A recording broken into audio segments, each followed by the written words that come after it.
Hey, friendo, Steve here.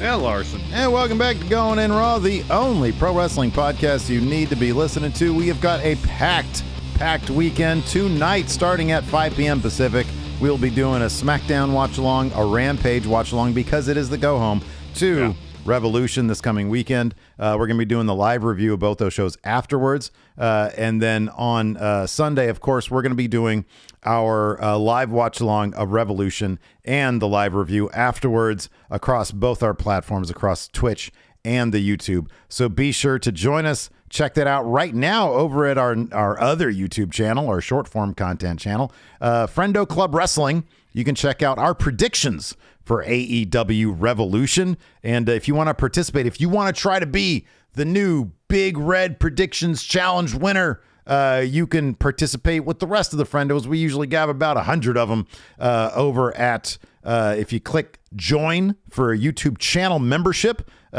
we've got Brittany just in our live chat before we went live, gifted 5 of these memberships to the friendos. Thank you so much, Brittany. Also, Billy Gibson, new Friendo Club channel member. Thank you so much for that. Now all those people who are members can participate in the predictions challenge. Of course, those people will not have the 1-point advantage that myself and 2 other friendos, Antoine Gomez and Dwayne Huff, will have going into the predictions challenge. If you want to see where my head's at, where Larson's head's at, where Enforcer's head's at when it comes to predictions, go ahead and check out that predictions video. It's available right now at the Friendo Club Wrestling channel. We got a bunch of stuff over there, clips from Going In Raw, exclusive stuff that you and I do, and a lot more sort of ambitious stuff coming up soon. I don't know if I'm going to do this today or probably tomorrow morning, but Larson and I, we went to see if this artificial intelligence thing, Chat GPT, that everybody's talking about, can book a better AEW Dynamite episode than Tony Khan himself. Yes. Results interesting mixed. Experiment. Results kind of mixed, to be honest with you. I mean, if you're a fan of AEW circa 2021, you might be happy with the results. Right, exactly. Pulled from a snapshot in history. But also there was a shocking WWE, a huge WWE name making his debut in AEW, because we asked it also to book a show in 2026. Indeed. There were some wild names. They started making up tag teams. Really did. And people, for that matter. Yeah. It's pretty crazy. So I'll put that video up pretty shortly over at Friendo Club Wrestling. Go check that out. We're just having fun over there. We're just goofing around, basically. On this episode of Going In Raw, however, we've got a lot to talk about, including the debut episode of Ring of Honor. We're going to give you the results from that and our thoughts. Well, my thoughts, because I watched most of it. I watched Impact instead. And you watched Impact. So we'll see how long we can keep that up, watching like 4 more hours maybe we of wrestling. Should put it, if Friday is going to be kind of like an omnibus of good word, some of the other wrestling shows that aren't necessarily WWE main roster, AEW, NXT, Impact, Ring of Honor. Maybe we should poll the Friendo community as far as what shows they prefer we cover. You know what? I think that's a great idea. I will say this. I think that, to me anyways, NXT has become must-watch. All right. I'm still, the only thing that like bugs me about NXT these days is still the presentation. I think it looks like crap. Yeah, I'm not a fan that being said, so like to counter that, Ring of Honor, the new show, it looks fantastic. It is basically made for me, but none of the matches seem to matter. Beyond just, hey, let's go out and wrestle. There didn't seem to be any angles being set up. In NXT, somebody pointed this out in our chat. At least in NXT, every match has a story going on. Like, they have a lot of shit going on, and I appreciate that. You want everything to matter. So I say NXT stays regardless, but Impact, the other one, Ring of Honor, and then maybe we can find a third random one. We can put that up to a vote for the friendos. See which one do we cover on Fridays along with NXT. That's true. Yeah. Worth a discussion. Just throwing that out there. I mean, I'm not going to look. I'm not going to leave the fate of my Von Wagner experience and being able to talk about that up to the friendos, man. All right. Fair enough. Yeah, Just dude. putting it out there. I mean, I'm sure if we put 3 or 4 options up and say, hey, the shows that get the 2 shows that get the most votes will cover, I'm sure NXT would be one of the top 2. I think it'd probably always win, to be honest with you. We've had enough people, a bunch of people this week, when we didn't do it on Wednesday, they were like, ooh, When you guys can talk NXT? Hey, which speaks to the the passion that NXT is generating amongst some of the fan base, man. I think they've come a long way since the 2.0 days. They have, especially since the early days, but the show still looks awful. Yeah, dude, it's so ugly. Anyways, I'm talking about the presentation, not the people. The people are beautiful there on NXT, man. Gorgeous all around. What are you looking at? Looks very important. What do you want to talk about first, Steve? Let's talk about some news. What did you just say? Sorry. I said, what are you looking at there? It looks very important.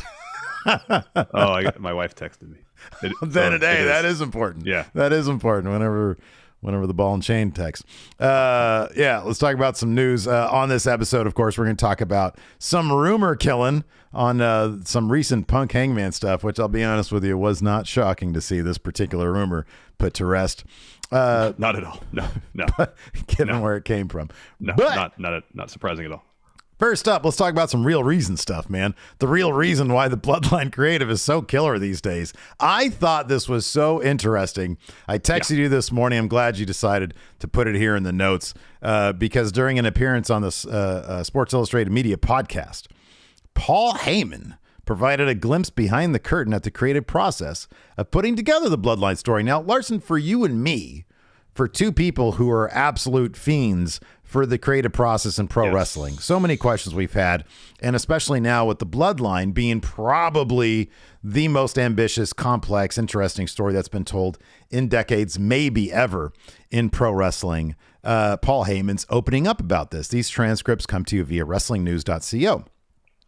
When we made the decision, and Roman Reigns and I talked about working with each other for several years, and the time was never right. I was too attached to the hip of Brock Lesnar, and rightfully so because we kept on elevating each other, and we were needed for each other at the time. Roman Reigns was still finding his own way and telling his story to the audience because to get where he is now as the tribal chief, he had to have weathered all the storms, fought all the battles, and he needed to be more seasoned. He needed to be older than the big dog Roman Reigns. You know the old expression that it takes a team? It certainly has with us. There are a lot of people who have worked really hard to make this work. You know, it kind of all filters through Roman Reigns' feel. There are several people that come to me to present things to Roman, and then Roman and I will talk about it and come back with either something that fits into their narrative, or we would hope we can perhaps enhance it or put it in our own words, or come back with, that doesn't work for us, but what about this? And then start a different process, and that we're bouncing ideas off of them. When I say them, you know, the thing with Sammy started with when Vince was still running creative. So it started under Vince McMahon's creative regime. It was a seamless transition to Paul Levesque. There are times where we're sitting in a room and it's Roman and it's me and it's the Usos. And one of the Usos will just say, you know, it'd be really good with Sammy. And it's, oh my God, why aren't we doing that already? You'll find things that come from the Usos and that would shock you just how great they are. There's Michael Hayes, and Michael Hayes has an understanding about telling a story within the body of a match that very few in history could ever claim to be on par with. The SmackDown writing team, which is led by Ryan Callahan, who's an unsung hero in what we've put together. There's Michael Kirschbaum, who you never hear about, Kirsch as we call him, who on a week-to-week basis, along with a gentleman named Chad Barbash, and another's name is Zach Hyatt. These are all people that will come and sit in the room with us or sit in a locker room with us or on Roman's bus or in a conference call. We'll throw around ideas and, you know, hey, what resonates with you? Do you have teenage kids? Well, this is a story of acceptance. What tales are they telling from the cafeteria at lunchtime in high school? It's really a team and a lot of unsung heroes, a lot of people you don't read about online because they're very intentionally keeping their names out of the headlines who have worked their asses off to put this all together. I thought that was an absolutely fascinating look at the team atmosphere and what seemingly has been missing for so long from WWE, and that's doing their damnedest to try and proverbially put their, you know, finger on the butt, on the pulse, you know, being in touch. Do you have kids? What are they saying? What are they doing? The story of acceptance that we're seeing now that you and I have spotted for a while and we've talked about endlessly. And I love to see just how much of a collaborative process this is. It seems very refreshing versus what we've heard from in the past. Yeah, with Vince dictating to people, this is who you are. I mean, most famously saying that to Dean Ambrose when when Mox had issue with his creative. And it's interesting not just to hear the creative process in terms of how ideas are bounced around and bounced off of various parties, but also in Heyman's mind, thematically, what this story is about. And him saying acceptance, as you mentioned, yes, this is something we have seen, and it's acceptance on multiple fronts. It's not just Sammy. It's not just the Usos. It's Roman, too, because all those years he wasn't accepted by the fans. Yeah. And how that is playing out now with his demands for the crowd to acknowledge him, for everybody to acknowledge him. It's whenever there's a movie that I respect a lot, that I really enjoy, I love it when there's director's commentary. And the hope is the director's commentary actually brings new perspective into the director's creative process when doing it. Sometimes that's not the case. Literally, it's just, this is what this scene is.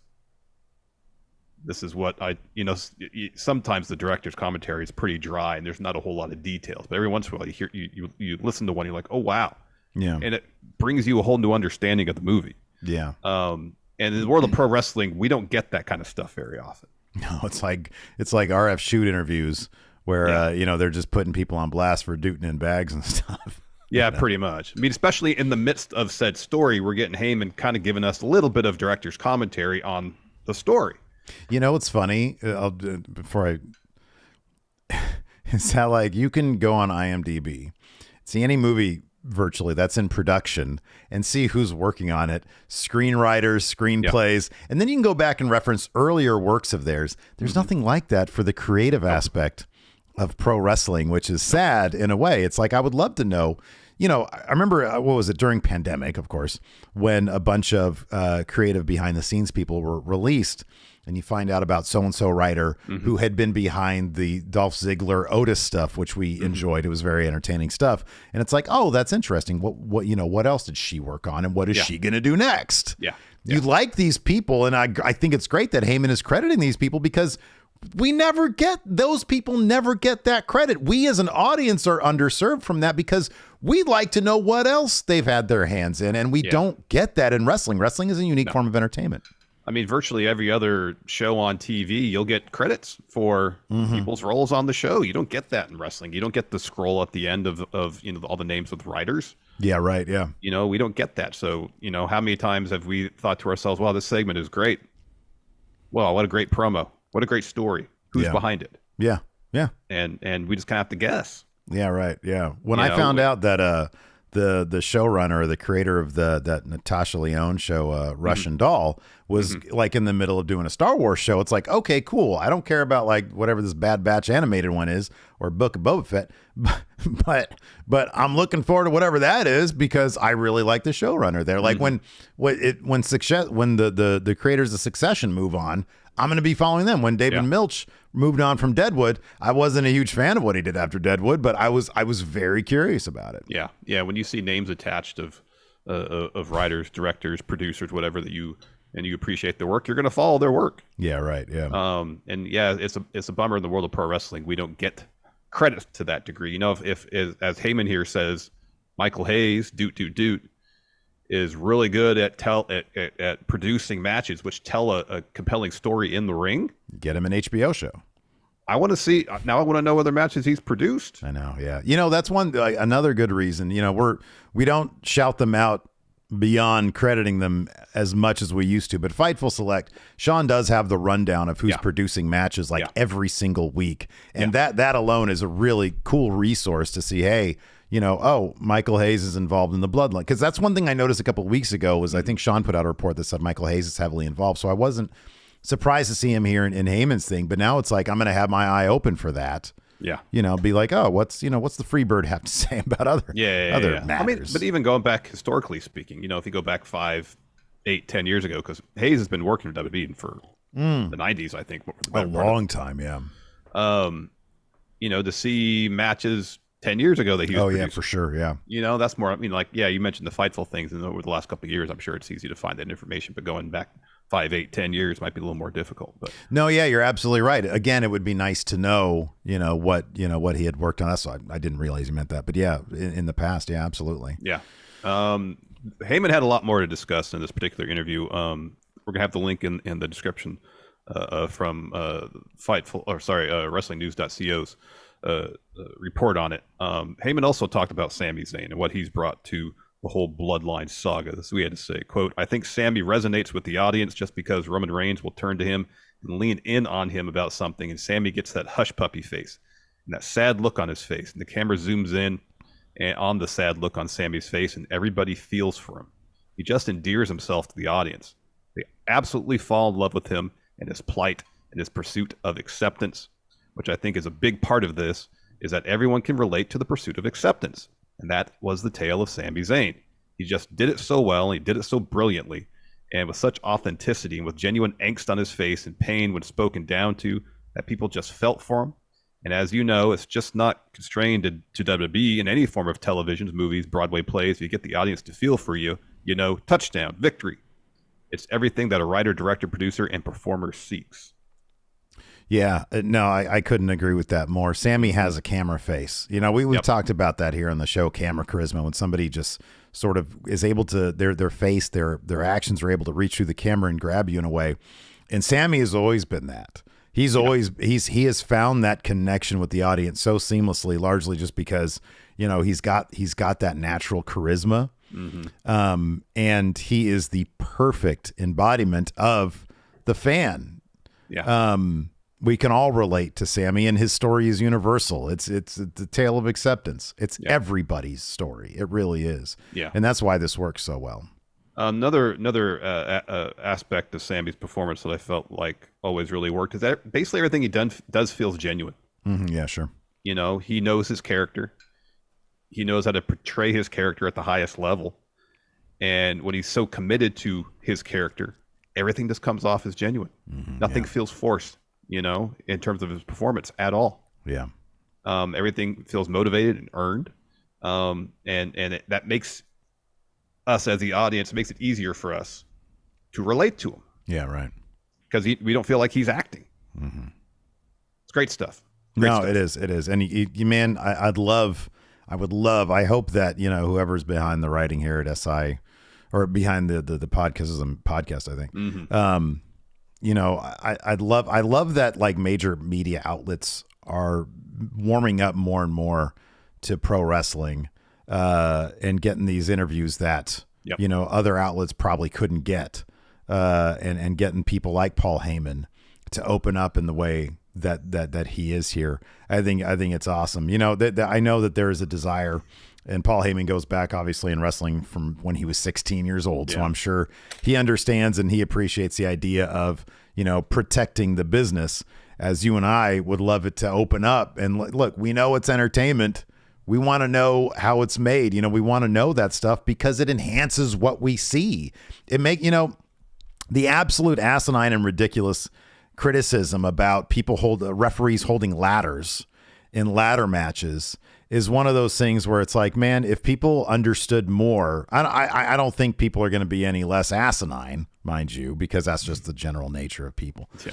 But perhaps the contentious relationship between the industry and the fan would be maybe a little less contentious if they opened up a little bit. Yeah. And I don't think that should serve as an excuse for anybody being, you know, silly or asinine. But there has always been a bit of a contentious relationship between, you know, the general fan who wants to know more and the wrestling industry who really pushes back on that. And to a degree, I understand why they want to do that. But, you know, for people who just really enjoy what we see on screen, I'd love to know more about the craft, you know? Oh, I would too. And I to a degree, I understand the wrestling business hesitancy to let us behind the curtain a bit more, because they have probably been told since the very beginning of their wrestling careers that that's the magic.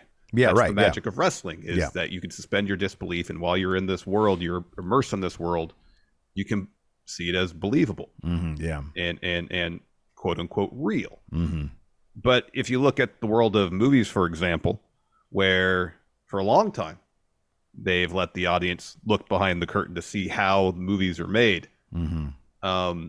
And I don't feel like, personally, and others may disagree, that lessens the magic of a really well-made story, a movie at all. I feel like if you're really good at creating this world and you could immerse your audience in that world, they will buy in. Yeah, right. Absolutely. For those 2 hours, 2.5, 3 hours, they're sitting in front of that movie. If you're good at making movies, the audience will buy in, and then there's not going to be those questions while you're watching it. Well, why did they set up this rule? Why are they breaking it? That lesser made movies are often in the world of wrestling, especially when Vince was still in charge. We were watching the show and criticizing it because, like, you established this. Why are you doing this? Yeah, right. Yeah, it's all about how well you construct the world and the stories you tell in that world. If you do a good job at that, people will buy it. Yeah. No, I agree. And it's great to see Heyman open up here. Before we move on to our next news story, I wanted to mention also we got a new patron, Frankie Aponte. Frankie joined us at the $20 tier, and at the $20 tier, we have stuff that you get sent. And that stuff is somewhere around here. It's a lot of stuff too. So check this out, man. Years ago, I made this comic book here. It's the official Going In Raw comic book at $20 and up. We'll send this out to you. This Going In Raw comic book here. It's got a bunch of probably super out of date jokes and stuff, but and like we're wearing shirts that we haven't had on the market for like I don't know years, a while. But maybe as a time capsule, it's pretty cool and it's full color and it's got classic stuff. If the world is well built and the reader can immerse themselves in it. Doesn't matter. I don't know. I don't even know if that's true with that comic book, but it's a thing that we offer. Also an 8x10 with us on it. We'll even sign it for you. This one's not signed because I don't really need it to be signed because like I know you. And then also you get some stickers. So yeah, $20 to send that crap out to you on the Patreon. So thank you, Frankie, for putting in the $20 there on the Patreon. Also, YouTube channel members. Now we offer that at $20. So we have a $20 YouTube channel membership tier. Yeah. Where if you plunk down your $20, you get that, and then you can cancel the $20 membership after that because you don't really get anything else for it. But yeah, it's just a one-time deal. Or if you want to keep it going, you can keep it going. What do I care? Yeah, if you want to. And also for anybody watching right now on the YouTube, please give us hit that thumbs up if you're watching after the fact or live. Yes, Triple H is going to be calling in at the end of the show, do a SmackDown preview, but he loves it. Oh, man, he geeks Steve, out. I mean, Triple H time. Loves it when we have 200 likes when Triple H calls in. Oh, I say Steve. I mean Triple H. That's so weird. Yeah. You're getting up there in years, man. I think the noggin is starting to go. You keep on conflating me with this conference call that you do. You know, it's a little weird. It's a little concerning, I'll be honest. I think to a degree it's understandable. Anyways, let's not talk about this. Let's talk about Phil Brooks, CM Punk, Hangman Page. So last weekend, we didn't really cover this particular rumor on the show, but we did on Friendo Club Wrestling, our short form content channel. Yeah. If you want to watch that video, it's up there right now. We talk about this particular rumor that came about last weekend from Wrestling Observer contributor Ryan Frederick. I believe he does the MMA coverage in the newsletter. Anyways, he took to the Fight Game Discord to drop a pretty huge rumor, and it was this. Hangman Page was apparently going to beat CM Punk at Double or Nothing last year until Hangman dropped his Workers' Rights promo, and at that point, Punk got the finish of their match at Double or Nothing changed, so he would win the title, and then him and Tony Khan rebooked plans for the summer, so Page would be in the title picture because Punk did not want to work with Hangman any longer. So, in this week's Wrestling Observer newsletter, Meltzer addressed that particular rumor and dispelled the notion that Punk politicked his way into beating Hangman at Double or Nothing, saying, quote, as far as rumor corrections, the story going around that Punk was originally going to lose to Adam Page at last year's Double or Nothing, but pressured Tony Khan to change the finish is not true. Punk was always winning that match. I had said before the match that, that if it was me, I'd have Page win the first meeting and Punk then win the title in Chicago, but Khan wanted the title on Punk months earlier, and that wasn't Punk's doing or pressuring. So going back and watching some of the stuff between MJF and Punk while researching Countout this week, which is up right now, y'all can take a look at that. You see how that story is laid out. You see the conclusion of it. It made all the sense in the world for Punk to beat Hangman, to feud with MJF again, end of the year last year, for MJF to beat Punk for the title. It made all the sense. The story was there. I mean, it in a lot of ways, adheres to Tony Khan's long-term booking philosophy, where they'll have a story, they'll go their separate ways, they'll come back and revisit it. Yeah. Sometimes almost exactly a year later. Yeah. So I remember seeing this, and not to say immediately I was like, no, this is impossible, but I was skeptical about the validity, the veracity of said rumor. But of course, Meltzer is going to take to publicly dispute it because it's one of his contributors that put it out there. Yeah. Yeah, and the guy that put it out there doesn't exactly have the best track record in the first place, so it was always with a bit of a grain of salt. But also, not just looking at the pattern of the booking, but watching how Tony Khan so completely and totally like fused himself to CM Punk. You know, calling him the plus delta run. I mean, it seemed clear as day that when he saw, look, it is clear that Tony Khan is an analytics guy. It's kind of shocking, to be honest with you, that he hasn't put the world title on Orange Cassidy, given Orange Cassidy's numbers. But it seemed clear as day that CM Punk, the return, everything about his debut went so well for the company. It was all anybody can talk about. It just seemed kind of obvious that he wanted to get that title on Punk as soon as possible. And I feel like Punk had no problem with that whatsoever. So the idea that Hangman would beat Punk in the first place after Punk went on like a winning streak, basically, except with the exception of MJF. In Chicago.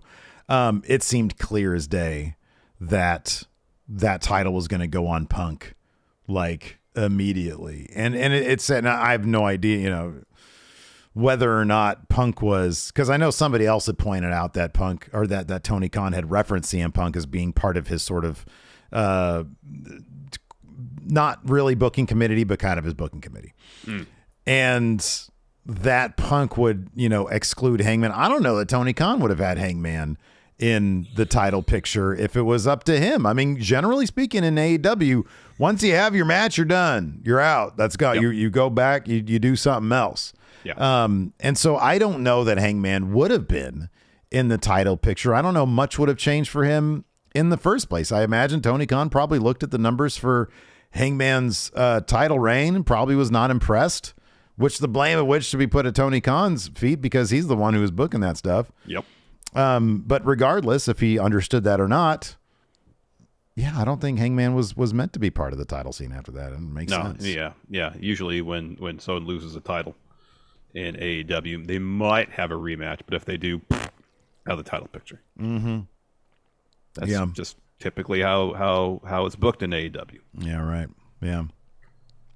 So yeah, interesting stuff. But anyways, you want to talk about NXT? We got we're going to do NXT. We're going to do a full-on recap of NXT, and then we're just going to sort of do broad strokes on Ring of Honor and Impact. Yeah.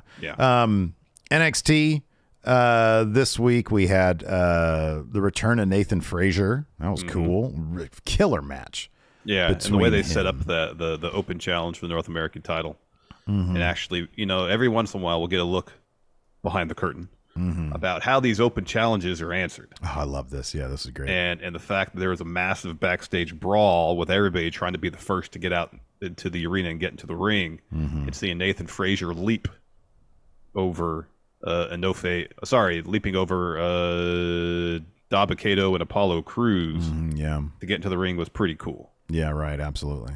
Yeah.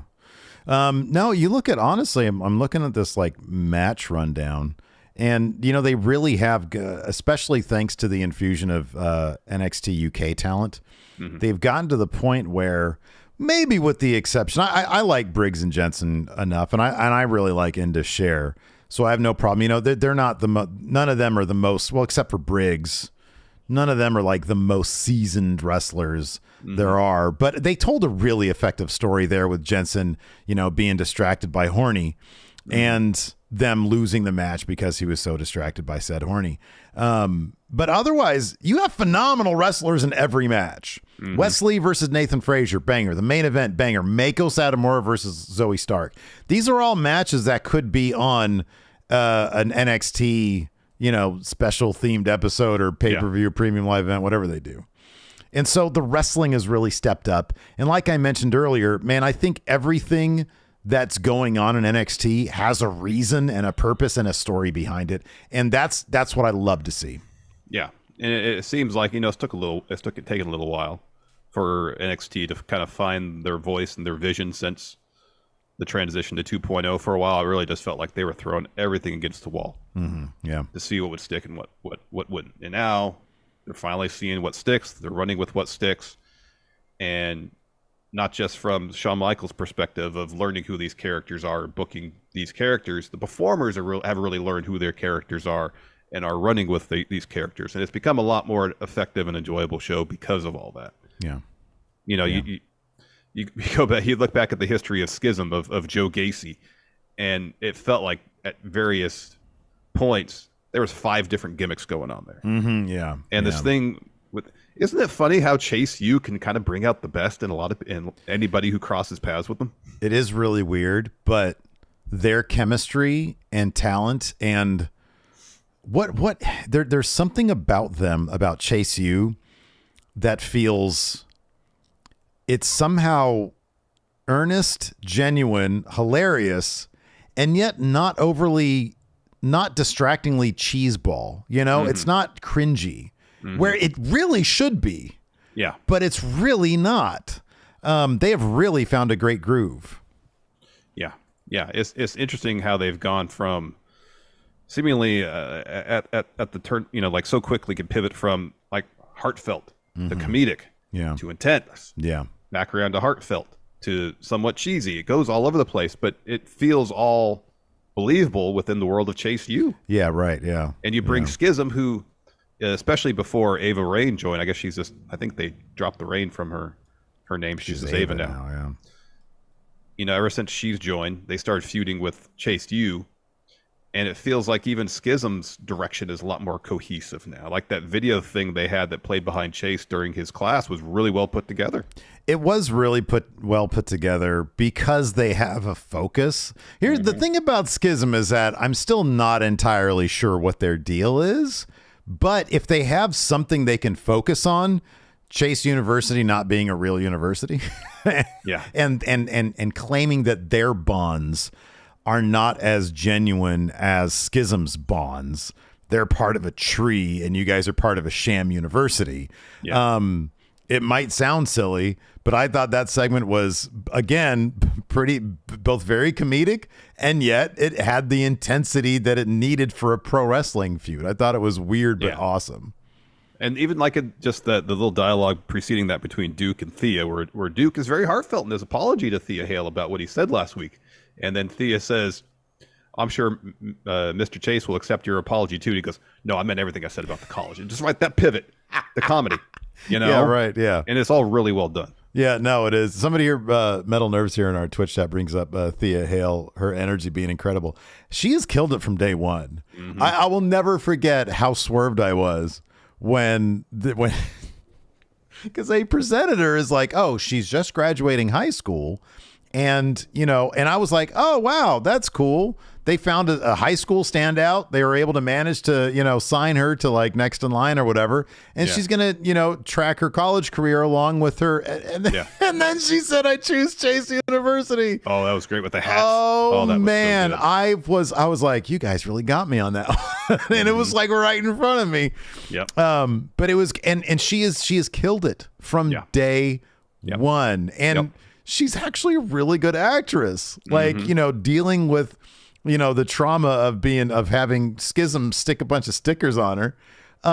It's been like really good stuff. It has. Yeah, that's cool. It has been. Yeah, consistently over the last few months, Chase U has been kind of one of the, especially since Duke got introduced to Chase U. That's been consistently one of the better stories in NXT. And seemingly, you bring anybody else into their dynamic, it just enhances everybody involved. Mm-hmm. Yeah, no, you're absolutely right. You're absolutely right. So anyways, it kicked off with a big brawl backstage because everybody's trying to answer Wesley's open challenge. And I love this because, again, they're kayfabe. What actually happens with an open challenge? Who gets to decide? And it's just whoever makes it out there successfully gets to decide. So eventually it spills out onto the ramp where Dabba-Kato and Apollo are sort of, jockeying to step up, and Nathan Frazier comes and leaps and sort of uses Dabba-Kato to spring off of them, and he gets in there. He's got a bit of a new look, a new intensity. He's got a beard. And he's got a beard, and he looks like he is ready. He looks like he's taken that next step in this return. And I love the intensity. This match was absolutely phenomenal. Yeah, it was really good. It was really good. Nathan Frazier versus Wes Lee. I mean, it's a situation where we can go through spots, but it wouldn't do it justice. It's just fantastic stuff. Lee gets the win with a cardiac kick. Fantastic bout, though. Definitely go check it out. After that, we got a JD McDonough video package. He's talking about his eye injury suffered at the hands of Ilya Dragunov, surgery he had to go through. And he says, between Ilya's penchant for enduring pain and his own love for inflicting it, he knows their next battle is going to be the destructive symphony that Ilya desires, just as sure as he says, as my vision, my eye has refocused. I'm going to push Ilya past his limits, and I will break his will and send him home permanently. Even this, I thought, was a big step up from previous JD McDonough things where they were trying to hew a little too close to the American Psycho thing. Yeah. But I guess, if you start out with, some inspiration, you hew close to that. And then, you start to find your own voice. I think that's what they've done with McDonough, and it's still a goofy name. But no, I thought this was actually it was really confident. It was a really confident short film video package is what it was. It was shot well. Yeah. Yeah. Then we got Briggs and Jensen backstage, and Briggs is like, hey, Brooks, you good? And Brooks says, yeah, I am.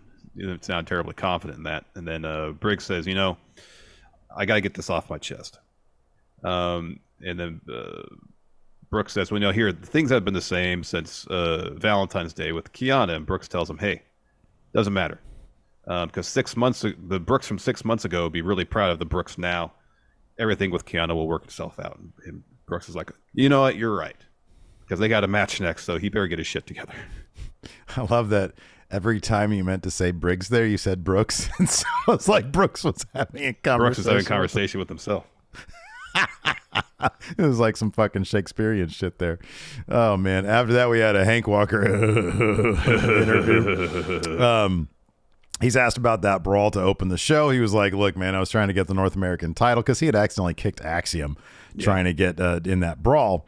And Axiom steps in, and he's like, hey, man, why you just kick me in the face? And Hank's like, dude, I'm sorry that kick was meant for Drew. I'm sorry. And he's like, well, no, you and I have a problem now because you cost me a shot at the North American title. And that you wouldn't even won. And Hank was like, what the fuck? Well, I wouldn't have won it. So he pushes Axiom. Axiom pushes back. Refs get into breaking back, so that motivates a match later on. Which is actually really good. Yeah, I know. It was a really good match. Axiom was working stiff. Yeah, he was. Yeah. Yeah, that was definitely a Hank Walker welcome to NXT match. Yeah, yeah. After that, we got Briggs and Jensen versus Indus as you mentioned. Brooks Jensen. Yes. Distracted the entire time. At one point, he zones out on the apron. Another time, Briggs is waiting for Jensen to come do his part of a double team move, and Jensen's late getting over there. Yeah. In the end, though, Songa boots Briggs off the apron. Veer hits Jensen with a huge lariat to get the win. Afterwards, Jinder drops a promo. He says the Creeds have overcome every obstacle in their lives except Indus, and the three of us are ready to finish this. But are you ready, Creed brothers? Ooh, well, there's only two Creeds, but there's three Indus guys along with exactly. Jinder, so that means Creeds need to find a partner. Third man, brother. Maybe they'll do that later, brother. So after that, Nathan Frazier's about to get an interview, but Mackenzie's like, whoa, because people are running to the parking lot. She's like, go. And so the cameraman goes to the parking lot, and it's Wendy Chu this time, lying on the asphalt in pain. So according to, I think the Fightful Select, Wendy Chu actually does, or Meltzer, Wendy Chu actually does have a legit shoulder injury, but in kayfabe, there is a parking lot attack her, and now there's a big mystery on our hands, Larson. They really need better security in the parking lot of Performance Center. You know what? I feel like for it's a great place to motivate stories. I think Shawn Michaels knows that. He's like, why fix it if it ain't broke? In kayfabe, it's very broken. It's one of the most dangerous places in the state of Florida. Yeah, man, the state of Florida. After that, what'd you think about this Gigi Dolan promo? So she comes out there and she talks about her own trust issues and why she trusted Toxic Attraction. I won't go through the entire thing, but she brings it back to her childhood and how she grew up in basically an abusive house, and how, her and her brother would sort of plot for her to run away, which she did, and join the WWE to get away from that and to get her and her brother out of it, and how deep these wounds run. I thought this was really, really interesting stuff. And I didn't see it coming. I thought this was pretty interesting. Yeah, I didn't necessarily see this coming either. I thought delivery was good. The crowd was invested in it. Yeah. And as far as a compelling backstory, especially as it relates to her feud with JC, it's good stuff. Yeah. And if some or all of this is based in reality, it sucks that Gigi had to obviously go through that. I know. It's heartbreaking to think that anybody would have to go through that. Yeah. But if that's stuff that she can mine to bring heft to the story, and she feels comfortable referencing, pretty ballsy to do that. Thing. Yeah, absolutely. Yeah, it takes a lot to bring this up and to use this to tell a story, Yeah. And so long as this is something she feels comfortable doing, I mean, within this one promo, the crowd's behind her 1,000%. Yeah, right. Yeah. So see where it goes next. Yeah. And she also said that the last time you're ever going to hear the Toxic Attraction theme song. That's the last time. So I kind of like that theme song. I'll be honest with you. I mean, I'm glad that she's moving on from it. I don't want, it's like the Roman thing where he holds on to the Shield's theme song, which in retrospect actually psychologically works perfect for Roman's character. Especially with the story they're doing now. It makes all the sense in the world. But I like that she comes out to this and instantly says, first thing, it's the last time you're hearing this. Yeah. After that, we had a Chase U video package where Duke is talking to the students. Thea walks in. Duke sits next to her. He's like, hey, how you doing? And she's like, I'm a little bit better. He's like, hey, look, I'm sorry for what I said last week. Remember, he said you need to grow up. And Thea's like, it's okay. Sometimes people say things they don't mean. And Duke says, I do that a lot, but just know that I think you're a strong woman who can stand up on your own. And Thea says, I'm sure that Chase is going to accept your apology about what you said about the university. Duke says, no, I meant all that. And then Chase hears that. He's like, Duke, do you have anything to say? And Duke's like, no, I'm good. So Chase proceeds with his class about wrestling factions. Yeah. And so the wrestling faction shows up on the screen, but it's Schism. Yeah. And they say, promising minds must be nourished by rich ideals, not just by anger. The grass is always greener on the other side, and there's plenty of grass under the Schism tree. And Ava says, Thea saw what life was like under our tree. Thea knows, and then Gibson tells Duke, let it out. The only flag you should be waving is a white one. And then Gacy says, Chase U is in an unaccredited school. I'll say this. When he said that, just so matter-of-factly, I was like, okay, I get the point of that line, but it felt so out of place in the rest of this stuff. It really did, yeah. It's like bringing it down to the ground level is hilarious.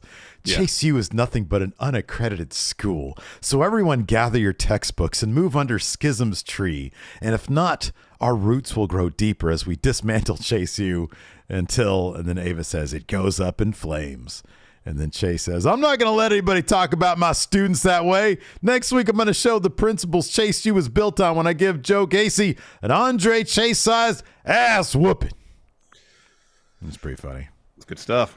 Then we get a Dijak promo. He tells Tony D'Angelo he could have saved himself a lot of suffering because of the North American title not once but twice. So now Tony is public enemy number one. By the time, he says, by the time I'm done with you, Stax won't be able to recognize you. Next week at Roadblock, they'll lock you down for good. Yeah, that's right. This is pretty funny because they show a clip of Tony D saying, I'm going to put you in solitary confinement. And Dijak's only response to that, You're not putting me in solitary confinement. Yeah, I know. No, you're not. No, you're not. I'm going to lock you down for good. And he's got the jail bars, the prison bars there. Yeah. He swings those closed. I'm like, what prison? So cheesy. What are you? What prison? You're about as much of a fucking prison guard as Chase U is a university. I know. After that, we had Meiko Satomura versus Zoe Stark. Roxanne Perez was on commentary, and Booker T was just over the moon about that. God, he's so good. He is. The first 2 minutes of the show, he said, "Let me tell you something." Oh, dude, he is just a gold mine for "let me tell you somethings." The thing that I like about Roxanne Perez is she's so unpolished when it comes to her character that it just, but she's so confidently genuine, that it just, it really works for her. Yeah, it does. It definitely does. Meiko gets the win here in a really physical match. Meiko hits DVD, falls with Scorpio Rising to get the win. Afterwards, Perez gets in the ring, has a stare down with Meiko because they got a match coming up at Roadblock, I believe. Yeah, that's right. Yeah. Then Mackenzie's outside the traders' room. She's hoping on an update about... Who was she waiting for an update about? Update on it was somebody in the women's division. Oh, was it Wendy? Probably. It was Wendy. Yes, it was yes, Wendy. yes. It was Wendy. Yeah, that makes sense so then, because they start talking about the attack. Yeah. So then Tiffany Stratton walks in, says, "I got an update. Wendy Chu will be out definitely. Newsflash, stay out of the parking lot." So Carter and Chance exit the traders' room. Mackenzie asks, "You got an update?" And they just say it's not looking good. And Stratton says, "Well, at least nobody cares about Wendy." So then Carter's like, "Didn't you have an issue with Wendy Chu?" And Stratton says, "I know what you're trying to do. Point the blame finger right back at yourself. Where were you when Lyons got attacked? You just happened to be around when Wendy got attacked. It sounds a little sketchy." And she goes, "I got a Tiffany epiphany. What if I become a detective?" And then Chance challenges Stratton to a match. That was pretty funny. She had a Tiffany epiphany. Yeah. After that, we had a Creed Brothers promo there backstage, and Julius is like, "I'm not happy about that." He's it's going to take, what did he say? It's going to take a son of a bitch to beat Indus-Sher? This is him and Brutus. They're talking. He's like, "I'm not happy about any of this. It's going to take a real son of a bitch to help us beat Indus-Sher." Oh, okay. Talking about the third member. He is. Okay. And then Brutus says, "Yeah, we're on the same page." And they walk up to Damon Kemp. Mm-hmm. Oh, and Julia says, "Damon, hey, you're still a bad person.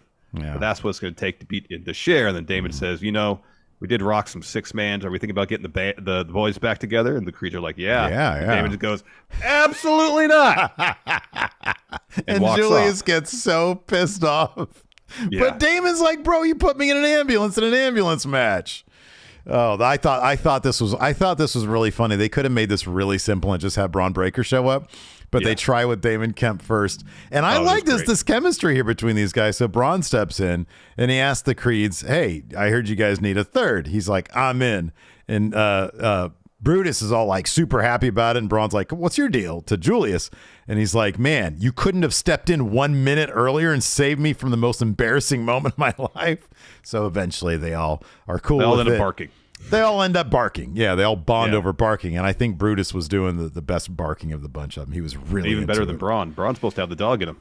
I feel like Braun was like a distant third. I think once Julia started barking and Brutus was barking, Braun couldn't hang with those guys. I feel like Braun is not invested as the barking as he needs to be. I think he's probably a little self-conscious about the barking, given that he wants to, he doesn't just want to be Steiner guy, man. Yeah, no, I know. Next, we got Steve. Do you want to say this next competitor's name, please? Soruka. Thank you. Versus Elektra Lopez. So down towards the finish, Lopez goes over. So Valentina Feroz joins Elektra Lopez ringside. Yeah. So the finish sees Lopez trying to take the turnbuckle cover off or look for the brass knuckles. And then Feroz says, "Look, I have the brass knuckles." So Lopez like, "Give them to me." And Feroz is hesitating. And while all that's happening, Sol Ruka hits the Soul Snatcher to get the win. And afterwards, Feroz gets in the ring, and Elektra Lopez is giving her all sorts of shit, pushing her, pie-facing her. And then Feroz puts the brass knuckles on and punches Lopez. Mm-hmm. Yeah, now that it's funny because, and I like afterwards, Booker T was like, "What did I say? You got to stay away from the corner."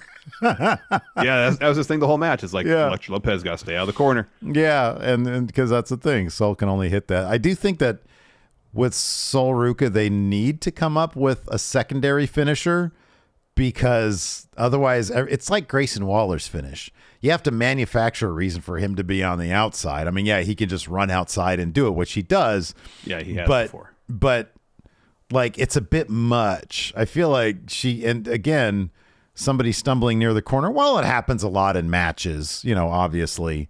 And it's a phenomenal looking move. It really is. But yeah, I don't know. I think that Sol Ruca is so creative. It's such an early point in her career. I'd love to see what other kind of finish she can hit, sort of quote unquote out of nowhere. Yeah. So, anyways, but no, it's such a beautiful move that I guess maybe if it's a Sol Ruca match, everybody's gonna want it. That's why you got to do it. Yeah, exactly. Yeah. Then we're at a bar. Gallus playing pool. And they're talking about winning the NXT UK tag titles a couple years ago, or years ago, and then 2 years ago, Pretty Deadly stole the titles from them. And last week, they reminded them of that. So Mark is hyping up Wolfgang. Wolfgang just, I don't know, he's distraught, I think, after getting the spilled milk on the ring steps. He's not happy. So Mark's there just hyping him up. And he says, are you really going to let two badly dressed English pricks take the titles from us? Hey. And then Wolfgang, he says, Wolfie, you should be raging. So Wolfgang hits his shot, and some dude kind of like bumps his shoulder. And he goes, oh, sorry. And then Wolfgang breaks the pull cue in half and beats the hell out of him. Yeah. And Mark just says, oh, he's ready. You ready? Hey, Wolfie. This popped me big time. So Pretty Deadly had an interview afterwards. They're backstage, or they're at the little set thing. And they're like, hey, we smashed Gallus last week. We couldn't be happier with how it turned out.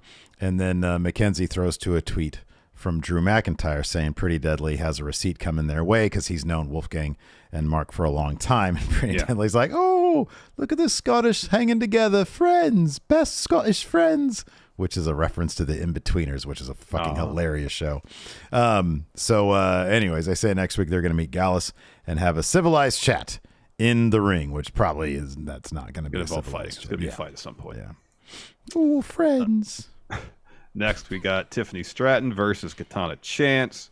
So Chance goes up the top rope. Alba Fire and Isla Dawn walk to ringside. Katana leaps off the top. Stratton catches her. Hits the somersault senton and moonsault for the win. Afterwards, Stratton takes the mic. Says she's proven to be the best woman in NXT. And all you would be satisfied by that, but I'm never satisfied. I don't want to be called the best. I want to be called the NXT Women's Champ. Roxanne, Mako, I don't care who wins next week because that title belongs to me. Yeah, it's probably going to be the match at Stand and Deliver, huh? Could be. Stratton versus Roxanne Perez. That'll be good. And Tiffany Stratton has come along so quickly, man. I know. She is scary good, I'm telling you. I know. After that, Brooks is getting his arm stretched out. Briggs walks up. Jensen's like, man, that loss is all on me. And Briggs is like, boy, that is difficult. Briggs is like, he's like, look, man, all I got is you and Fallon and the bottle. He says, I'm happy for Brooks and for you and Kiana, but whatever the three of you got going on needs to stop. It's Mania season. You can't keep doing this to us. And Jensen's like, bro, I'm sorry. And Briggs is like, it's a bad time, but it's not a bad life. He says, Fallon apologized to Kiana, and that's the hard part. All you got to do is get your girl back. And Jensen's like, I wish I could have a do-over. He said, but I don't know what to say. And Briggs is like, look, man, if I know anything, you don't get a lot of do-overs. He says, you want me to talk to Kiana for you? Ooh. I don't think that's going to go well. I don't think that's a good idea. That's a terrible idea. It's not a good idea. Because, yeah, dude. Oh, man. I'm nervous about that one. Me too. Then we got Axiom versus Hank Walker. This is probably Hank Walker's best match in NXT. Axiom was working really snug and hits a golden ratio to get the win. It wasn't long, but it was a lot of fun. And afterwards, Axiom was like, hey, Hank Walker, you're special. Yeah. Oh, no, you're so special. Thanks. You want to get high? You want to go smoke some weed? After that, we had a Grayson Waller Twitter video. He says, next week at Roadblock, me and HBK finally sit and discuss Stand and Deliver. Will we see the old HBK or corporate stooge? All I ask is that if HBK shows, me the same respect that I've shown him. So he's going to get sweet chin music, dude. Yeah, he is. He's going to get sweet chin music. I saw that Dragon Lee tweeted something in relation to all of this. Dragon X. Dragon X. His name used to be Dragon Lee. Yep. Then we got our main event. Carmelo Hayes taking on Tyler Bate. Phenomenal bout here. Oh, man, this was two so world-class talents. Oh, yeah, absolutely. Squaring off. Fantastic stuff. Stuff.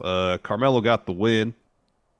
So down towards the finish, Carmelo goes up top. Bate meets him up there. Hits the super exploder suplex. Bate goes back up to the top rope. Trick gets on the apron to distract Bate. Bate boots him off the apron. Looks for a corkscrew splash. Mello evades. Hits the code breaker. Top rope leg drop to get the win. That is right. And that concludes your NXT review for the week. Larson. Oh, number one, I want to point this out. While we were chatting away legit here in our YouTube chat, upgraded thank you to the Friendo Care Package YouTube membership. He's going to get, or they're going to get, the Going in Raw comic book, the signed 8x10, and some stickers. Thank you very much, legit. Hey, we and appreciate High Plains it. Drifter here with the super chat says, got my Friendo package. Good stuff. High quality soft t-shirt. Hot stuff. Ringing endorsement. Oh, yeah, huge, man. That's the $50 one on the Patreon. You get like an exclusive t-shirt as well. So, Impact Wrestling, yay or nay? Did you like it? Was it good? It was talky. It was very talky. We didn't get a match to the fourth segment of the show. Oh, my goodness. I think there's only 4 matches over the whole hour and a half. It was just really talky. Did you see any of the No Surrender stuff? Just the little clips they showed on here. Did you see the live Busted Open radio? I saw the bit where Bully threw coffee. I assume that's the only thing there was really to see, because that's what I saw as well. Yeah, I mean, there was a bunch of talking and then just led to that, yeah. Let me ask you this. If somebody throws hot coffee at you, at your face, it's not going to knock you out. No. Tommy was down for a long time. I know. A long time. And I'm like, it's coffee. I know, yeah, it hurts, it stings or whatever, but like the instinct as somebody's throwing it at you, your eyes close before that shit's going to get to you. Yeah. Yeah. So then it's just some light burning on your face. I mean, the coffee's been out there. And coffee been out there probably for a little while. Man. You get a thermos, that stuff can stay pretty warm for a while. I didn't notice what it was in. It was like a carafe, but it might have been an insulated one. Okay, yeah. I mean, like, I'm not saying it's not going to hurt. Yeah. I'm just saying you're a tough guy, pro wrestler, ECW alum. You get hit in the face with coffee. Why are you staying down so long? Yeah, I know. Didn't make any sense. So the show opened up with Chris Bay. Steve, would you please? Chris Bay! Thank you. And Ace Austin coming out and calling themselves the best tag team in I almost said AEW and Impact. Pretty much calling Motor City Machine Guns has-beens. Well, that brings out Motor City Machine Guns. Motor City. Chris Sabin says, hey, we've been around since 2006. We're no has-beens. We're better than we ever been. In fact, we're the best tag team in the whole world. So Bullet Club challenges Motor City Machine Guns to a tag title match at Sacrifice. And Shelley says, nope, we're doing it tonight. Oh, wow. So the rematch is going to be at Sacrifice. Probably. Then we got a Shane Haste video. He's got a match with Mike Bailey. He says, tonight is my turn to make an impact. Get it? Did he say get it? Yeah, more or less. Did he wink? Yeah, I think he said, see what I did there. And he says, Mike Bailey's in for a fight tonight. And he starts comparing Mike Bailey to Karate Kid movies. And he says, whatever the worst Karate Kid movie is, that's what Mike Bailey is. 1 and 2 are really good. Those are the only ones I've seen. I don't think I ever saw 3. Or was 4 the one with, what's her name? He has the new student. He trains. Yeah. Who was it? Oh, man, I forget the name of the actress. I never watched that one either. Yeah, I never. I've seen the first couple episodes of Cobra Kai. Cobra Kai. I haven't seen any of that. I really liked it. Yeah. Yeah, I heard good things. I just haven't bothered to keep watching it. So much stuff to watch. Too much. So next we got a Rich Swann interview. He's talking about being focused, still thinking about the Impact title. Singh and Shera step in. Singh has a huge wad of money. He starts giving hundreds to the camera crew, saying, "Hey, keep the camera on me." Mm-hmm. And then eventually, Rich Swann, he steps up to Rich Swann, and Rich Swann says, "Hey, I think your luck in Vegas has run out." And then Singh says, not now, maybe later. The roulette table is calling our name. Hillary Swank. Oh, that's right. Yeah. That's who it was. Yeah. Then we got Shane Haste versus Mike Bailey. This is a really fun bout because both of them are great. Oh, man, yeah. Mike Bailey wins with Ultimo Weapon. After that, we got the design arguing backstage about whether God, there's a lot Callahan, of talking in this episode. there really is. Callahan really belongs in the design. Angel seems to not want any part of it. And Diener's like, maybe you're right. Maybe we want to do step 6. Well, anyways, Rhino steps in and says, hey, I know what's going on here. You're trying to fuck with Sammy's head. And Sammy's like, he steps in and says, you got no idea what you're talking about. This is where I want to be. And so Rhino says, well, I'm going to knock some sense in you. And then Diener's like, oh, looks like we've got our step 6 here. I read that Callahan and Yuya Yamura actually had a match that apparently Yamura got he got concussed or something in the power bomb, and so instead, like, they're not going to air that. Instead, they're gonna do Rhino instead. Oh, yeah, kind of a bummer. Yeah, hopefully he's okay. Yeah, I hope so. Next, we got Kenny King versus Kevin Knight. Kenny King gets the win here with the Royal Flush. They get this match a good amount of time, so Kevin Knight got an opportunity to get a lot of his stuff in. That's cool. Because Kevin Knight's a really talented dude. Yeah, he is. Then we got Josh Alexander interviews talking about the climb to the top. Winning the title was tough, but the real challenge is holding on to the title. And he says, I can't look past Kushida before I get to Macklin, so I'm going to challenge Time Machine, that's Motor City Machine Guns, and Kushida, against himself and 2 partners of sacrifice when Macklin steps in. And he tells Alexander, I want you to hold on to that title till Rebellion because I want to beat the longest reigning Impact champion. Then I know you'll be really interested in this next segment. There's a doctor backstage giving Dango and Santino an update on Tommy Dreamer's medical conditions. Oh, yeah. Minor burns. Wow. And so Bully Ray steps in and is like, so how's Tommy's cholesterol? And the doctor just says, minor burns.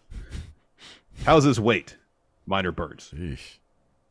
And then eventually Bhupinder steps in and says to Bully, what you did at No Surrender was low even for you, and Tommy's my friend.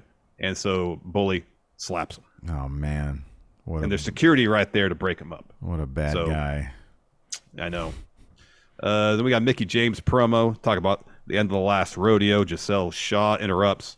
She wants to be next in line for Knockout's title match. Gail Kim agrees because she makes that title match for next week. Later on the show, Santino tells Jordan Grace, who has a rematch clause in her contract, that she will get her rematch as Sacrifice. Okay, all right. Well, that's gonna be a good match. There's a segment backstage with Moose and Brian Myers, where Moose wants to help Brian Myers beat Joe Hendry for the digital media title. Oh, okay. Does he think that Brian Myers is easier pickings than Joe Hendry? Maybe. Could be. We got PCO versus Trey Miguel. PCO gets the win here via DQ after Ed Edwards. Yeah. Blasts him with a shovel. Wow. And then main event, Motor City. The fight between Ed Edwards and PCO before when he buried PCO, was that a buried alive match? No, he just took him out to the desert and buried him. That wasn't even a match, was it? No. He just tried to kill a guy. Yeah.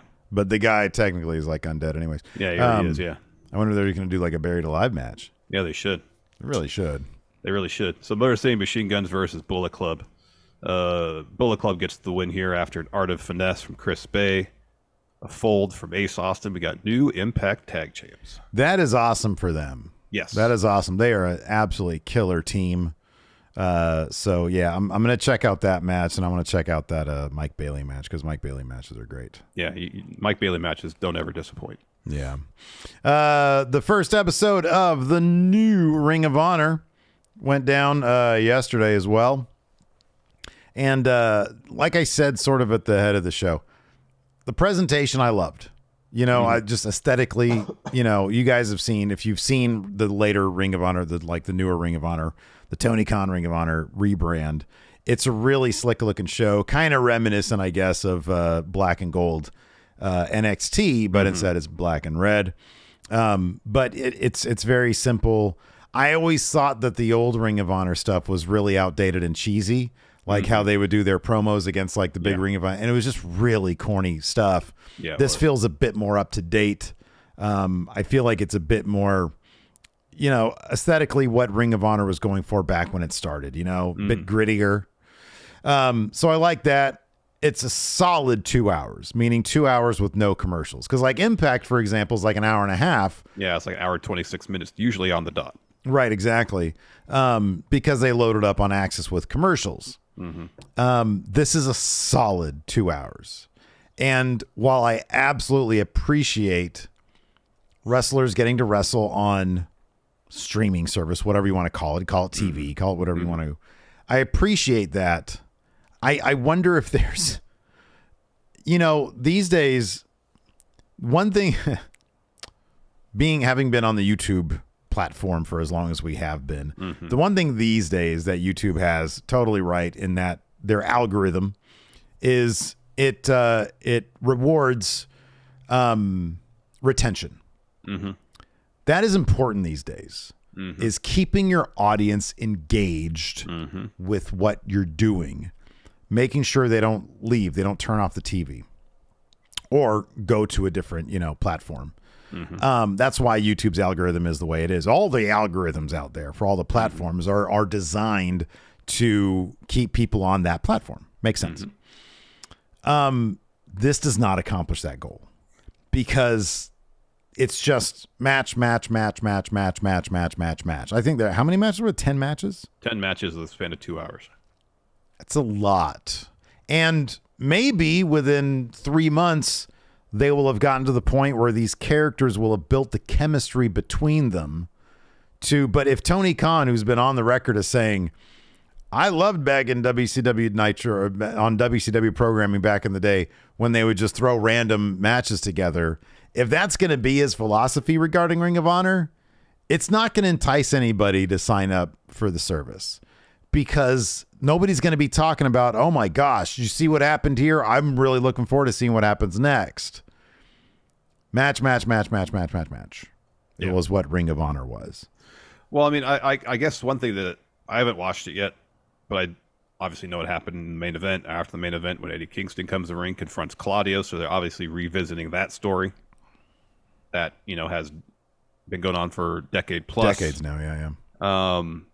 So, maybe hypothetically speaking, given this Ring of Honor relaunch benefit of the doubt, maybe at first they're like, okay, let's introduce people to these characters and put on some good matches, and as the show proceeds, then we can start working in more stories. That's probably wishful thinking on my part. If Tony Khan is the sole booker of this, then yeah, that's totally wishful thinking. Yeah. If at some point he allows the people that are there, like the Christopher Daniels, he had a match on the show. Obviously, he's, works behind the scenes at AEW as well. If he's the guy who's going to be working behind the scenes and he's able to enact some amount of story into the show, then maybe we will see that. And maybe, hey, we're just going to put this out there and we'll do one big angle the first week and then we'll add more stories going forward. But if the idea is simply we're just going to toss matches out there for the sake of matches, it's not going to entice people to stick around. No, not really. Mark Briscoe kicked things off, defeating Slim J. Love Mark Briscoe. Oh, yes. The Kingdom beat the Infantry. Steve, you love the Kingdom, don't you? I Can't do wait for Adam Cole to rejoin them. appreciate that. I think in this match, the Kingdom did not super kick Maria Kanellis. That might be why they won. That could be, because generally speaking, they super kick her every single time. And then they lose. Right. There were two really okay, let's see here. I did not watch the last two matches. I didn't have time because it's 2 hours long. Willow Nightingale and Lady Frost, I didn't watch that. I'm sure it was fine. Claudio versus AR Fox is probably great. Didn't watch that either.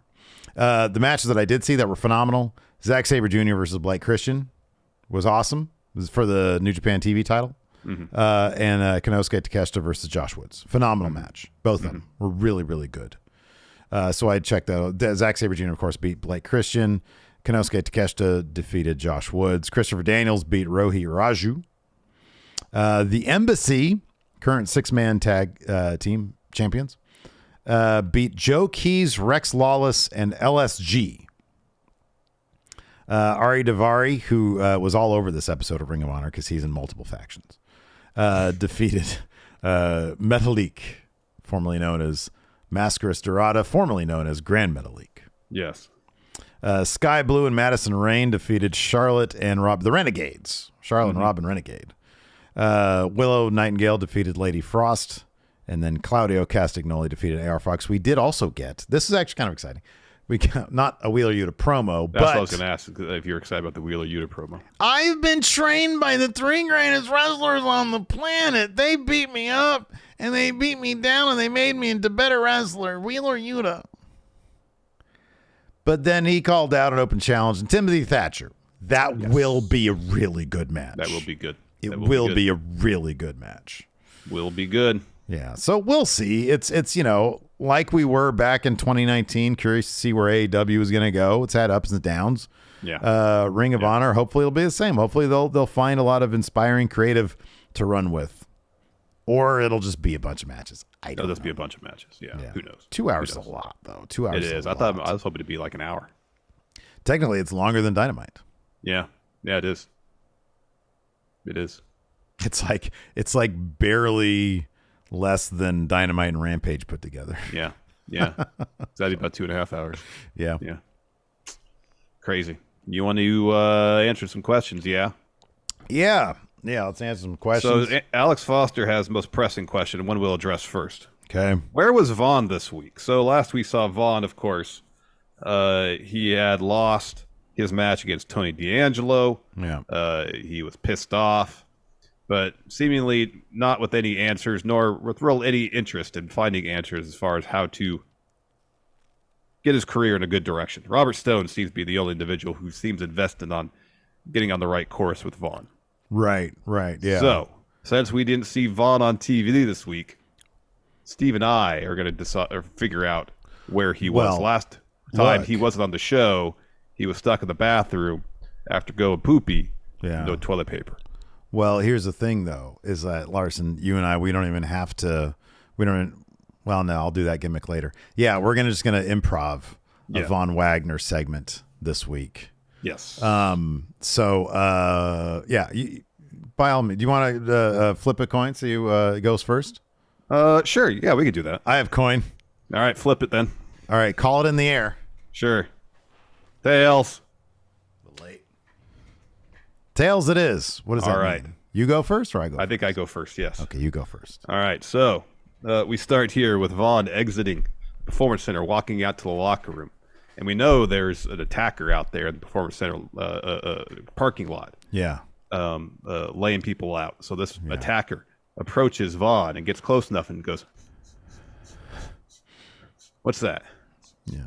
It smells like poop. Oh, wow, yeah.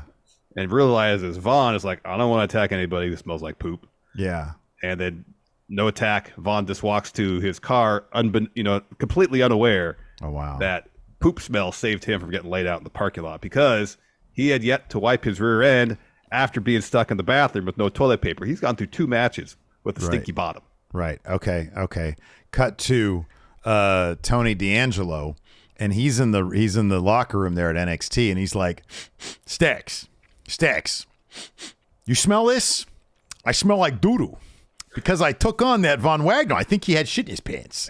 I think he had shit in his buns. I think his cake was shitty. And Stacks is like, I don't know what to tell you, Tony. He's like, you're the underboss. I got to clean my underwear. Or he's got to clean his underwear, right? So there's a scene. And then we cut back to Von Wagner getting in his car. Larson, go ahead. So he's driving in his car. He's driving. He starts going, "What's that smell?" Hey, what's that smell? Yeah. He's like, "Oh, this is in his mind." He's like, "It's dark, so he can't see what's going on." He's like, "Oh, I must be driving through a rural part of Orlando. There must be cows beside the road or something like that." Yeah, because so Priest proceeds to go to the apartment he shares with Christmas Mousepad. Yeah, okay. Continue, Steve. Christmas Mousepad is there watching NXT, and he notices that they did a segment where Tony D was talking about how Von Wagner had shit buns, and he looks over at Von Wagner. He's like, "Hey, Von Wagner." And he's like, "Hey, Christmas Mousepad, what's going on? Hey, did you watch my match today on NXT? Do you have any tips?" And he's like, "Yeah, wipe your asshole." And then Von Wagner proceeds to go to the restroom to heed Christmas Mousepad's advice. He doesn't understand what the problem is. He gets in there. He doesn't smell anything. Yeah. He doesn't see anything. Yeah. It's like everything looks normal. Yeah. Maybe Christmas Mousepad's just ribbing me. Okay. And so he walks back out and sits next to Christmas Mousepad on the couch. Okay. End scene right there. End scene. Yeah. So who knows what's going to happen next with a poopy ass. That was terrible. Let's see here. Let me see what other questions we have here. Let's do it. Let's see here. Berwin asks, if Bodie Hayward never got released, where do you think Chase U would be today? Would Duke have eventually turned, or would he and Bodie be chasing tag gold while Andre chased singles gold?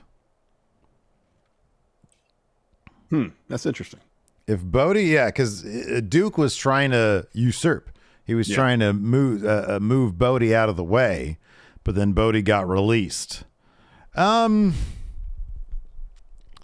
I feel like given how they've booked Chase U, they've done a pretty good job with it. I think that they would have found a way to peacefully coexist. I mean, would they be chasing tag gold? I think that's a possibility. Yeah, maybe, but I don't think they'd really be in a position to win. I don't think so either. So, yeah, I don't know. I feel like we wouldn't be too far off from where we are today, to be honest. No, there would probably be more tension between Duke and Bodie, but that's the only difference, I think. Yeah. Yeah, right. Yeah. Cruz asked, does Orange Cassidy deserve more praise? He's been secretly holding it down and putting on good matches every week on Dynamite and Rampage. Yes, he does. You look at the metrics, the YouTube numbers, the views he gets on his video, I know this thanks to Steve, are through the roof. Yeah, when anybody asks about Orange Cassidy, all you got to do is, it's kind of nuts. You would think if like somebody said, "Hey, what's the Hey, what's the most watched video on AEW's YouTube channel?" It'd be Phil's return. It'd be CM Punk's return. No, Yeah. not even close. There are 4 videos ahead of that, 3 of which are Orange Cassidy videos. The top one has like 40 or 80 or something 45 million. Like 45 million. And it's that little kid dressed up like Orange Cassidy and brought him in the ring. But yeah, he's built for YouTube success if nothing else. Really is. And I'll say this, you see his thing that he does, just the Orange Cassidy packaging, his kind of lackadaisical approach at times, doing the shin kicks, hands in pockets. I will say that he finds creative ways to do his gimmicky bits in the match. Yeah. Every week. Yeah. And it's always within the flow of the match and the story of the match. So I always go back to that match with him and Shibata from late last year.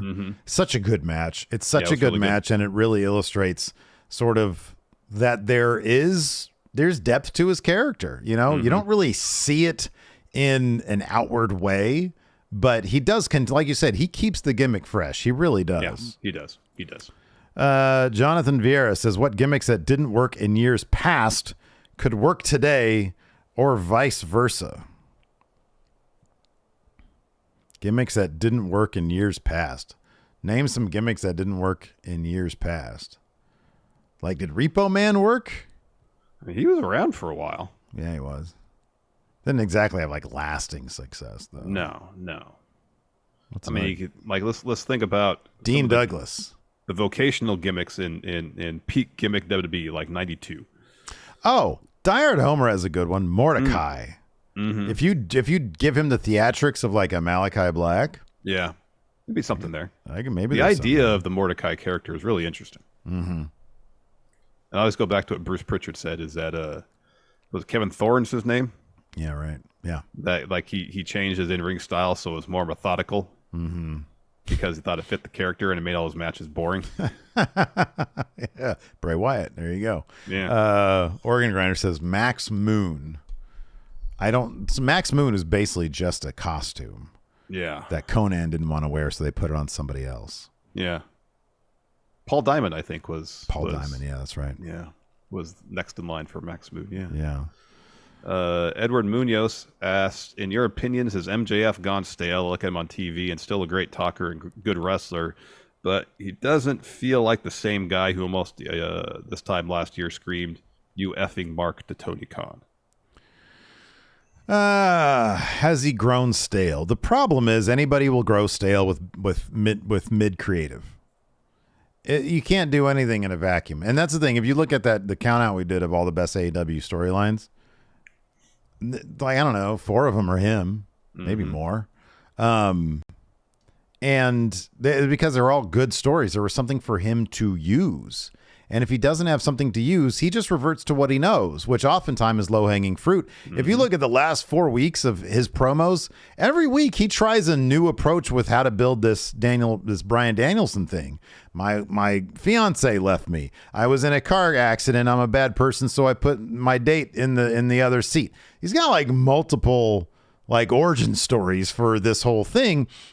And to me, that just says, okay, well, he's trying to bring something to this because there's nothing in place. There's no story there in place for him. I don't think he's getting stale. I think the stories are drying up. Yeah. Yeah. You know, as we saw with the Punk feud, when he finds a real personal connection, a personal angle to take with the story, he can deliver some really good stuff. Yeah, he can. Yeah. But when there's not meat to the actual story being told, as you said, he just reverts back to doing what I'm sure he could do, you know, as we see him do really well on a week-to-week basis. We can just go out there and talk about trash. Mm-hmm, yeah, right. And it's mostly low-hanging fruit, but he can go out there and do it effectively. Is it the most compelling stuff? No, but it keeps him...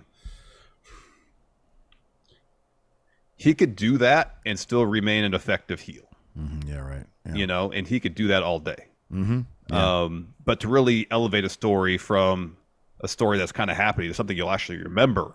Mm-hmm. And I think that's not just with MJF. I think that's with any story. You need a real personal thing going on between the two competitors who are in the story, or the four if it's a tag team thing. You need something personal that they're beefing over. Yeah. That everybody can really sink their teeth into. Otherwise, the story is going to be like, oh, I'm better than you. I want your title. You know? Yeah. I think I can think of like, I don't know. Honestly, for my money, there's only two people who can go out there and be absolutely compelling without anything to work with. He's not one of them. It's Kingston and Samoa Joe. Mm-hmm. And I don't know that there's anybody else who can get on the mic and remain absolutely compelling with nothing to go. Eddie Kingston go out there, read a phone book.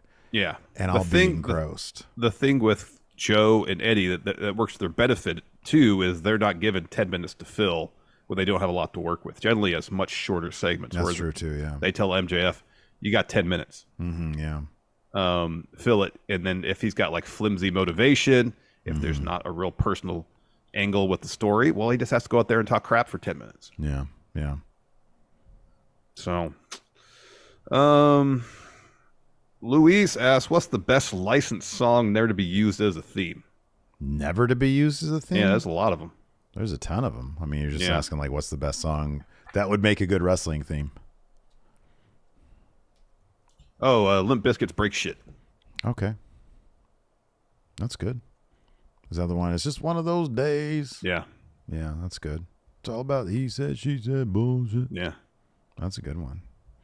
In terms of a song that sounds like it should be a wrestling theme, but never we've seen Stairway to Heaven be used as a wrestling theme.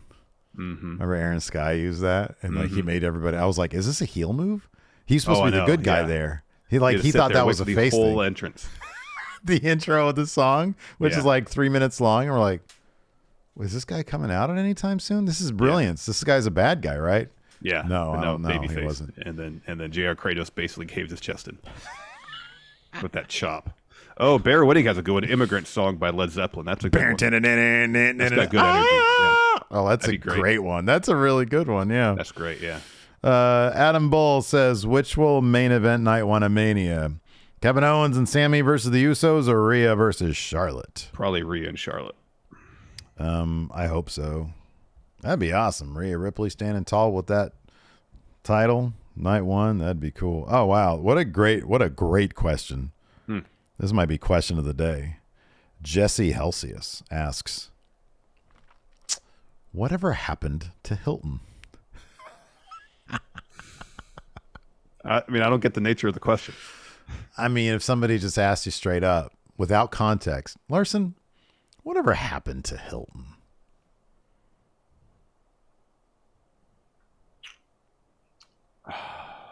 I mean, there's a lot to unpack there. I know, and that's why I don't know which angle to take. Right. Having known him for so long, like, whatever happened to that guy? Like, I still talk to him on a regular basis. I know you do too. Yeah. but whatever happened to him?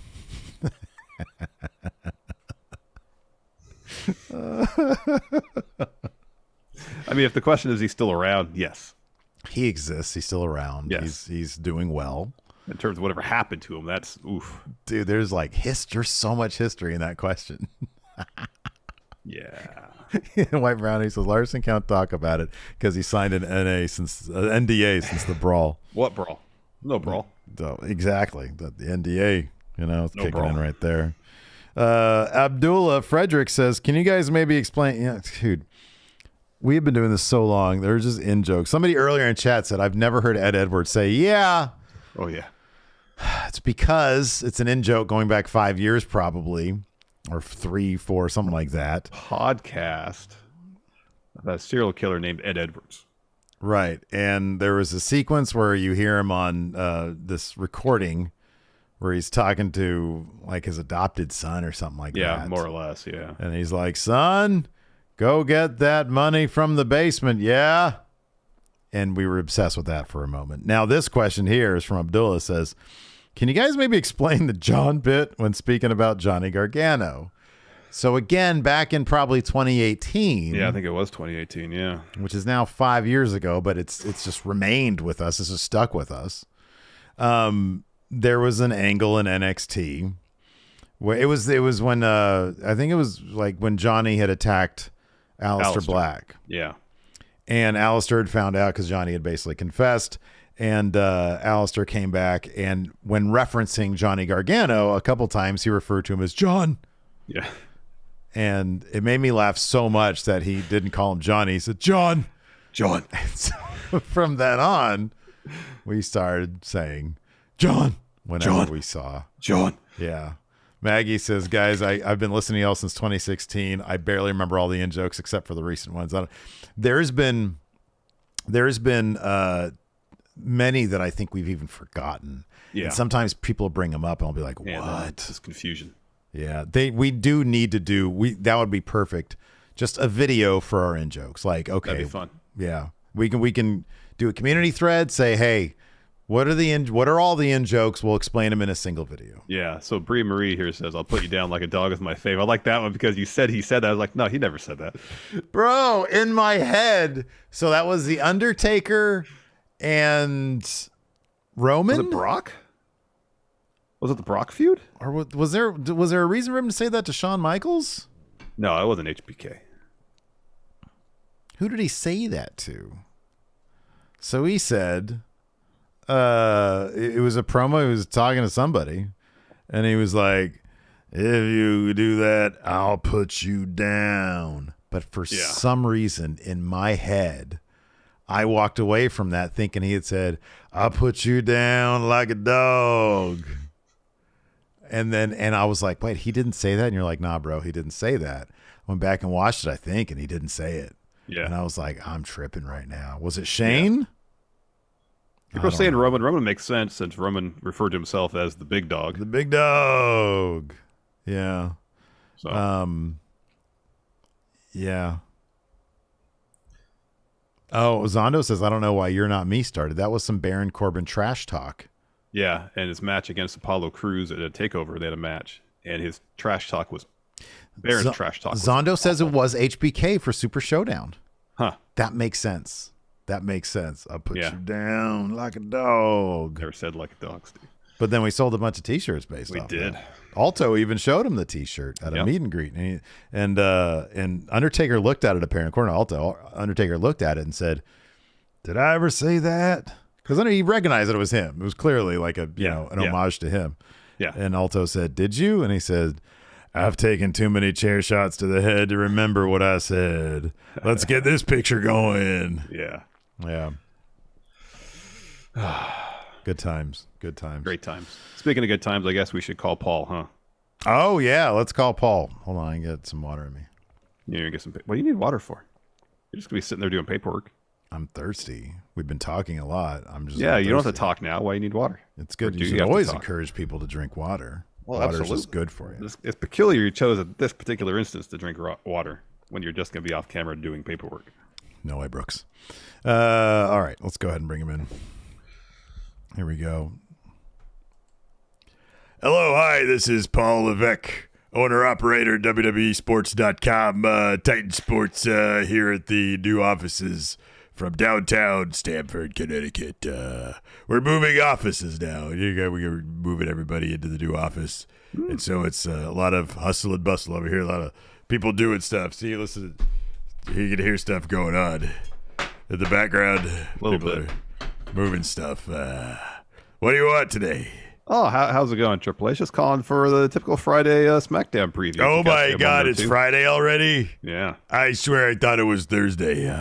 Nope, it's Friday. Where does the time go? You know, when you're a dad, when you're a busy chief content creative officer, and when Vince McMahon's breathing down your neck all the time, Lesnar and Moss, time just it goes so quickly. Yeah. Yeah.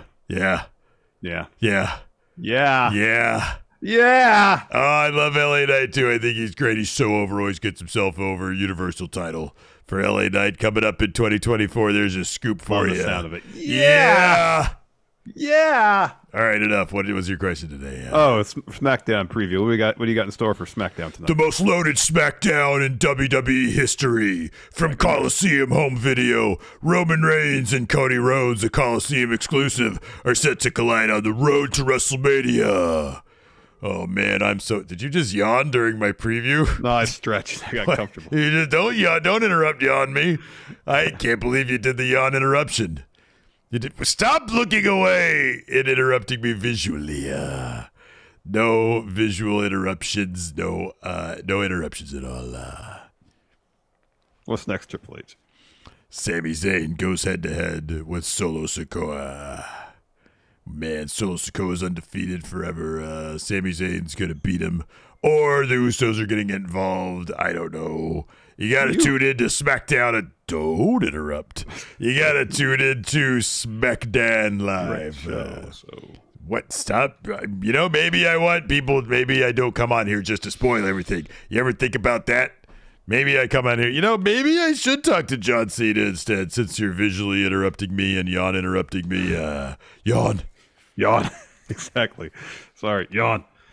Says here that Liv Morgan has a lot to prove when she tangles with Rhea Ripley. That's a match tonight, yeah? She's got a lot to... Yeah! She's got a lot to prove that she's going to lose to a riptide from Rhea Ripley. Now is not the time, Liv. But, we're trying to build Liv into a foundation for the future. I get the feeling we're going to be doing that for a long time with Liv. Because her promos are crap. That's right, I said it. Yeah, that's right. No, I'm joking. She's great. Got to work on her promos, though. Sending it back to NXT. Promos 101 class. Oh, wow, my starting goodness. From scratch. Don't interrupt. What other LA Knight You just interrupted me. I don't like it. This is something I really need to get to. What other LA? Well, do you have like a full on LA Knight? Something? What's wrong with you? Oh, I know what it is. You got to take JR's advice and go crank one out in the bathroom. Oh my God. God. You? Oh man. I'll tell you what to do. Hey, I saw on that pissant show somebody brought a sign that says "You fear JR." Is that true or false? I'm answering the questions now. I mean, the sign existed. I saw it. Yeah, that part's true. Do I fear JR? Absolutely not. Why not? He's very scary with his horniness. No, I'm not. Oh man, I think you are. You're afraid he's gonna horny on you. Yeah. What does that even mean? I don't even know, but it's kind of funny. That old man. Any chance you ever bring him back to WWE? Oh yeah, of course, absolutely, for a Hall of Fame induction. And then he could putter around backstage, fall asleep at catering, crank some out in the bathroom, call it a day, get a paycheck. But we got him on a Legends deal. Yank him away from that pissant company. We're gonna dismantle them one by one. The elite is just the beginning. We're going to get all the elite. We're going to get the acclaimed. We're going to get, Britt Baker. Bringing back Adam Cole. Bringing the band back together. We're going to get Kyle O'Reilly and his fake Danzig song back. That's right. We're going to just sort of dismantle AEW piece by piece by piece until it's nothing but like a shit show like Impact. Wow. Impact's still around, though. I know they're like a cockroach that won't die. 13 people watch them every week on quote unquote, you can't see me right now because I got just a static screen here, but I got my little fingers up saying, Oh, your air quotes? On cable TV. Yeah. Access. Yeah. Nobody has that crap. Yeah. Access is the AEW of cable television. Wow. Yeah, pissant. Wow. All right. All right. Well, cool. Triple H, I won't take any more of your time. Thanks for talking. Why to are me. you trying to get rid of me? You gonna go crank one out in the bathroom? No. I think you are. Don't lie. I can tell. I got a lie detector. DX lie detector. Let me see. Go ahead and say no. I'm gonna ask you yes or no question. Are you gonna crank one out in the bathroom? No. DX. Oh, it's lying. You're lying. Suck it. Yeah, you're lying. All right, I'm gonna go now. Well, thanks for talking. I know. I go. You don't send me away. I Bye. go. No, I go. Did you just hang up on Triple H? I mean, you actually connect the Zoom call, so. No, but you have access to that button. No, also, I don't. Yeah, because you're on Zoom as well. I just told him I've taken enough of his time. Have a good one. He might not be too happy about you hanging up on him, man. Wow. I didn't hang up on him. Oh, man. You know what? You're getting a little too comfortable with him. Comfortable enough just to hang up on the dude. Yeah, I guess so. I mean, I guess that's the sign of a true friendship. Yeah, he busted out some LA Knight. Yeah, that was pretty cool. Yeah. Yeah. Everybody loves LA Knight. Anyways, you have a good crank in the bathroom. Thanks, everybody, for tuning in. We appreciate it. I overhear some things sometimes. Sure. Yeah. Thanks for watching, everybody. We appreciate it. I like that one time you accused me. You were like, see, I told you that match was going to go down that way. And I was like, what? That wasn't me. You told that to Triple H. Yeah. Trying to fool me into like saying that I'm Triple H or something crazy like that. I outwitted you then. Let's see. All right. Anyways, that's going to do it for us. Thanks, everybody, for tuning in. Appreciate it. Till next time. Talk to you later. Goodbye.